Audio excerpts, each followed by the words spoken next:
Bonjour à tous et bienvenue sur la chaîne La Santé Simplement. Je reviens de quelques semaines de pause, j'espère d'ailleurs que vous avez passé un bel été, et aujourd'hui je vous fais une vidéo sur l'alimentation et le microbiote. J'ai déjà parlé sur ma chaîne de ce sujet-là, c'est un sujet qui me passionne. Vous savez que j'ai écrit un livre aussi sur les probiotiques, sur la prise des probiotiques, je vous en parlerai éventuellement à la fin de la vidéo, mais là j'aimerais vous parler de l'alimentation qui est probablement le premier facteur à modifier si vous voulez avoir un microbiote qui fonctionne bien, si vous voulez avoir une flore intestinale qui est en équilibre. Alors, vous le savez, je dirais ça en introduction, la flore intestinale, en tout cas le microbiote plutôt intestinal, c'est l'ensemble de micro-organismes qui sont dans le tube digestif humain. Et cet ensemble de micro-organismes, ça influence des fonctions clés comme la digestion, mais pas seulement, ça influence également l'immunité, ça influence également la santé métabolique, et c'est pour ça que lorsqu'on a un microbiote déséquilibré, on est plus à même de développer des pathologies comme le diabète ou même de l'obésité. Et puis, dernièrement, depuis 10-15 ans, on sait aussi que cet équilibre du microbiote influence la santé mentale. Donc on est vraiment dans un carrefour très important de la santé humaine, qu'elle soit physique ou mentale.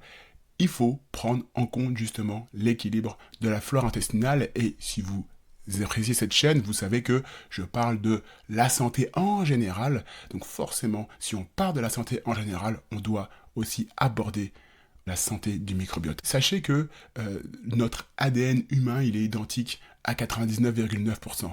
Par contre, la population qu'on a dans notre système digestif, qui est au moins aussi important que le nombre de cellules qu'on a, de cellules humaines qu'on possède, toutes ces cellules-là, il y a une variation significative justement entre différents individus. Et cette variation-là, elle est importante. On estime qu'elle est environ de 80 à 90%. Je ne sais pas si vous comprenez un peu cette importance-là, c'est qu'on a vraiment un large panel de différenciation en termes de richesse, en termes de diversité de cette flore intestinale et de toutes ces bactéries qui peuplent cette flore intestinale. Donc ça dépend de plein de facteurs génétiques, des facteurs également là où vous avez vécu dans votre enfance, et puis il y a des facteurs alimentaires. Alors, je voulais vous parler de cette étude qui parle en fait les effets du régime végétarien et du régime vegan sur le microbiote. Donc ça c'est quelque chose qui est important à souligner parce que ce que vous mangez va donner à manger à vos cellules. Et ça permet de sélectionner les bonnes bactéries et peut-être aussi de faire réduire les mauvaises bactéries et donc avoir un impact sur le fonctionnement global du corps. Alors, ce qu'on sait, c'est que lorsque vous avez un régime riche en fibres et lorsque vous mangez beaucoup de fruits et de légumes, et lorsque vous vous rapprochez justement de ce régime végétarien et ce régime vegan, vous avez une plus grande diversité microbienne. Sachez une chose, en 50 ans, on a perdu 50% de la population microbienne. C'est aussi pour ça qu'on tombe plus malade, parce qu'on a une flore intestinale qui est fragile, qui est extrêmement fragile et qui s'est extrêmement fragilisée en 50 ans. Donc, plus vous avez une alimentation proche du régime végétarien ou du régime vegan, plus vous avez des fibres, plus vous avez des fruits, des légumes, plus vous avez une plus grande diversité microbienne et plus vous avez une meilleure composition justement bactérienne de votre microbiote. Donc ça c'est le premier élément de ce type de régime sur votre microbiote. Sachez aussi, lorsque vous amenez justement ces fibres et lorsque vous mangez des fruits et des légumes de manière plus importante, vous allez sélectionner différentes bactéries. Il y en a une qui est importante, c'est la famille Bacteroidetes. Ça, c'est une famille importante parce que on a déjà étudié ce type de famille. Lorsqu'elles sont plus importantes dans le microbiote, le corps humain fonctionne mieux. Alors, je vous donne un exemple par rapport à cette famille. C'est justement, ça a été étudié dans l'obésité. Donc il y a un rapport, un ratio qui est étudié par les scientifiques qui s'appelle le ratio Bacteroidetes firmicutes. Et vous voyez là sur ce schéma, c'est que si vous avez un régime riche en fibres, vous avez plus de cette bactérie, cette bonne bactérie Bacteroidetes.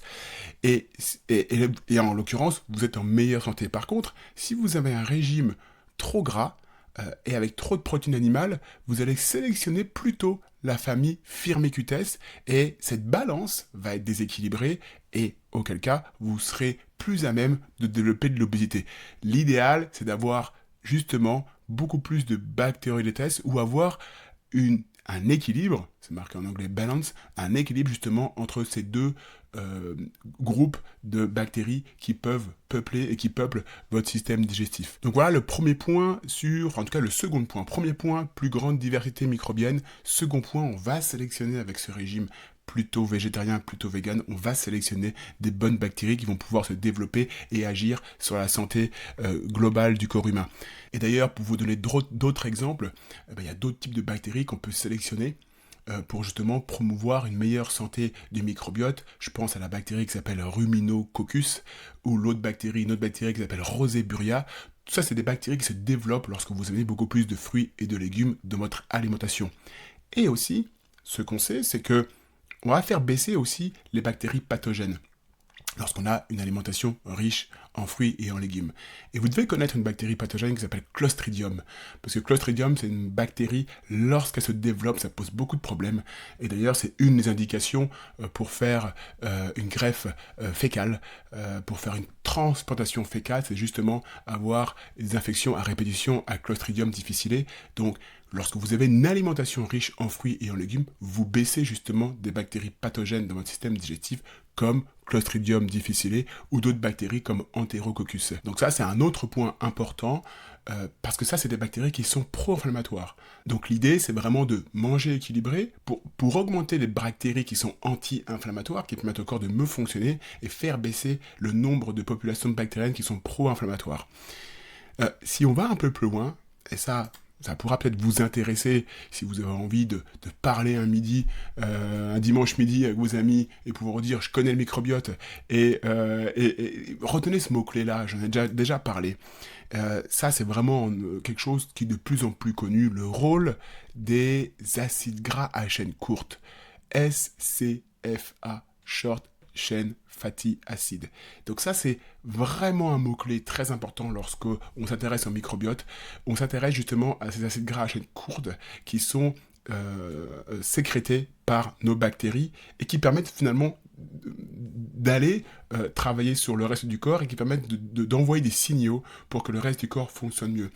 Donc, si je vous donne un exemple un peu plus précis de ce que fait ces acides gras à chaîne courte, donc plus vous mangez équilibré, plus vous mangez des fruits et des légumes, plus vous vous approchez du régime végétarien et vegan, plus vous avez des acides gras à chaîne courte qui sont produites par les bactéries. Et vous voyez, ce schéma, lorsqu'on mange des fibres, justement, on va sur ce microbiote et on produit des acides gras à chaîne courte qui sont produits par les bactéries elles-mêmes. Donc il y a l'acétate, le propiolate, il y a également le butyrate, j'en ai déjà parlé, je vous avais fait une vidéo sur l'avocat, et lorsqu'on mange des avocats, on augmente le taux de butyrate qui sont produits par nos bonnes bactéries.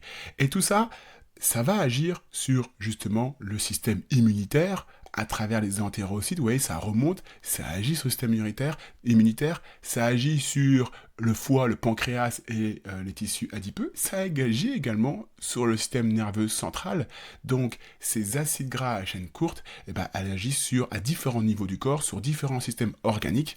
Si on va un peu plus loin et qu'on regarde à droite, on a la barrière hémato-encéphalique qui est améliorée grâce à ces acides gras à chaîne courte.